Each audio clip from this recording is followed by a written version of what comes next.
Ever used Uber, Instagram, or Spotify and wondered how the heck they all just work together? Like, how does your food app know your location? Or how does your weather app magically fetch live data? The answer? One invisible hero: APIs. And no, it's not another pointless interface. Trust me, you need to know this. In the next few minutes, you'll finally get what APIs are, how they work, and why they power almost every app you use. Let's keep it simple.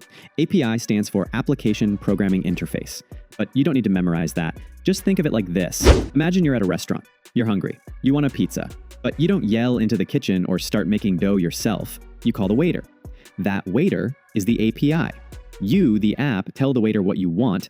The waiter, API, takes your order to the kitchen, aka the server, and brings back exactly what you asked for.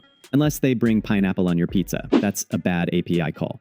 APIs are why your app can use Google Maps without building Google Maps. Why can you process payments with Stripe without talking to banks? They're shortcuts to powerful features, saving time, money, and headaches. By the way, if you're loving how we're breaking this down, you'll probably enjoy my free weekly newsletter called Zero Stack. It's packed with quick, clear explanations of tech stuff like this. All right, let's get back to how APIs actually work. You send a request.